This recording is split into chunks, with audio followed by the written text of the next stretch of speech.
दर नबी पर पड़ा रहूँगा,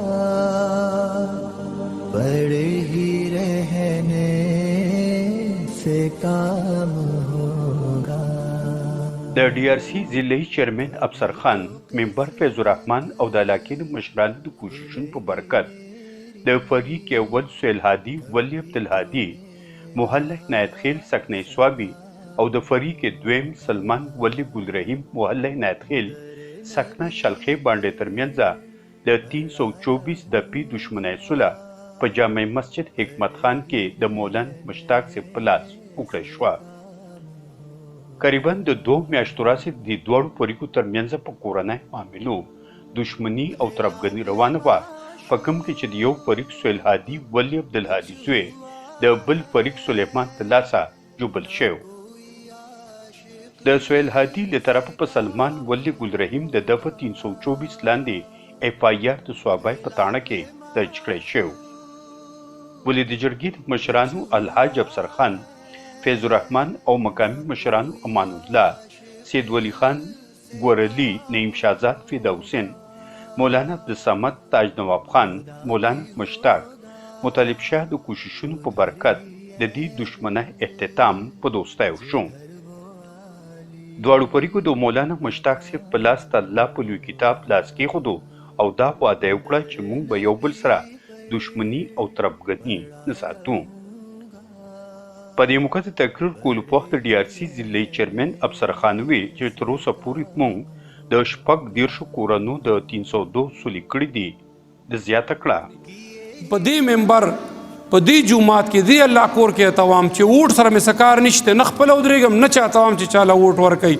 خدا یو خبره کوم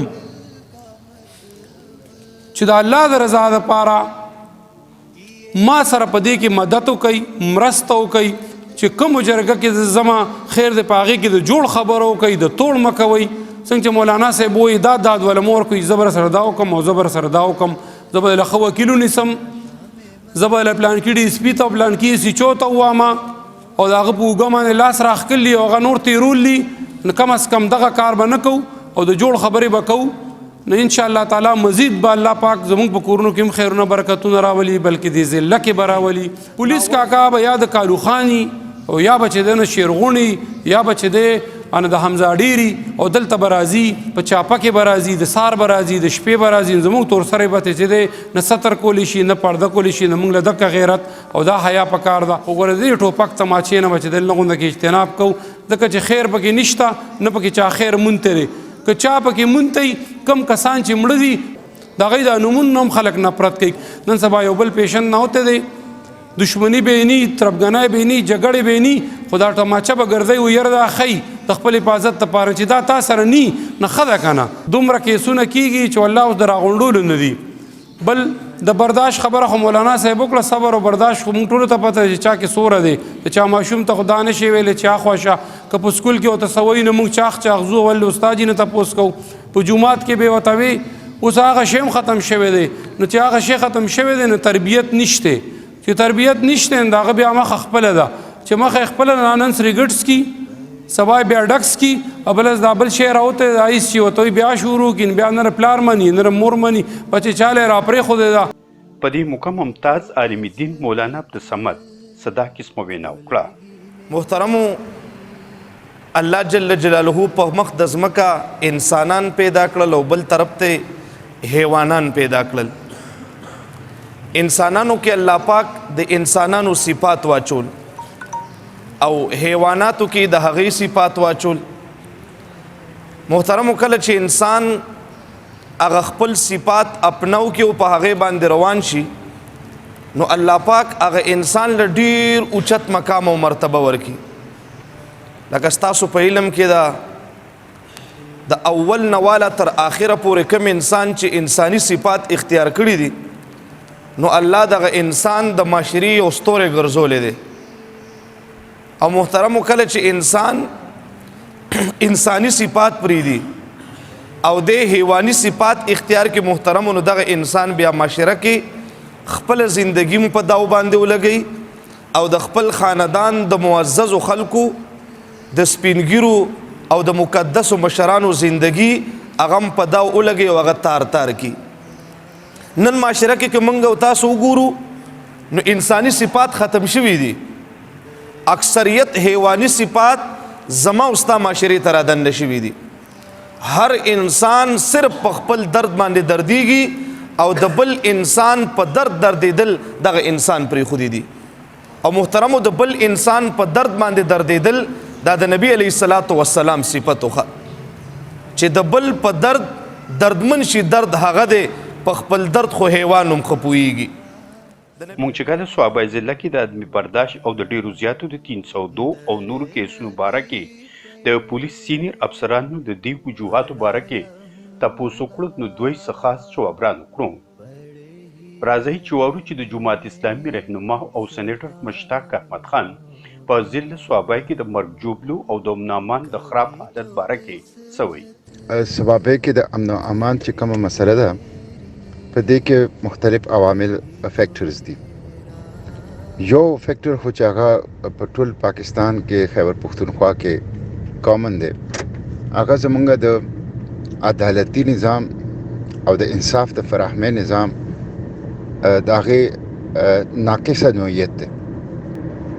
جزا او سزا نشته دی، انصاف نشته دی او کریمینلز چې دي ګینګز چې دي جرایم پیشه ذهنیت والا خلک چې دی د هغې په زړه کې د هیڅ قسمه سزا یا د خپل تورو عملونو د بدلې خوف نشته دی. سزا چې دا یو ډیټرنس دی، دا د جرایم د رکاولو دپاره یو رکاوټ دی، یو سد دی، یو دیوال دی. یو خدا سیز دی. دویم سیز زمونږ لا انفورسمنٹ ایجنسیز چې دي د هغې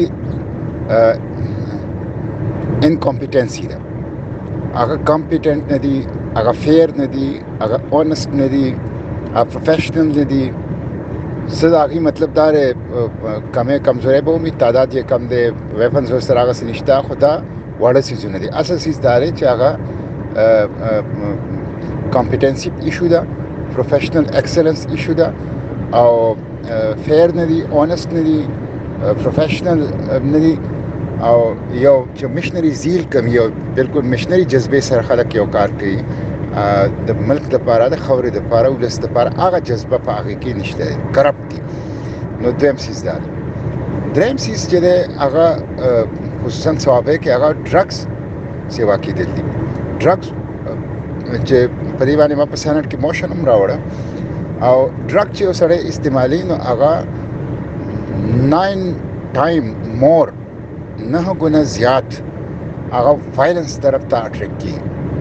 هغه وایلنس د نزدیک د قریب ترین رشته دارو خلاف کوي، لکه د کور خلک، د محلې خلک، چمګاون رشته دار خلکو سره چې کوم دکان کې، بازار کې، آفس کې ناس پاسي د هغې خلاف کوي. نو ډرګس په انتها ډرګس دي او دې کې حکومت، لا انفورسمنٹ ایجنسیز، پولیس، جرګه او دا ټول خلک ناکامه شوی دی او دا ډېر زیات نتیجه سره زموږ وجود تباه کوي. څلورم سیز چې دی هغه غربت هم یو ایشو ده. غربت په هغه صورت کې یو ایشو ده کرایم سیوا کېدو کې چې کله ټریننګ، تربیت او د خلکو دین اسلام سره وابستګي نه، دین اسلام سره چې وابستګي او کردار سازی، شخصیت سازی، تربیتی، نو بیا غربت مسله نه جوړي. خو چې کله دین تعلیم هم نه او غربت هم نو د هغې په نتیجه کې بیا کرایم هم یو سیوا کېږي، یو فیکټر پکې دا هم دی.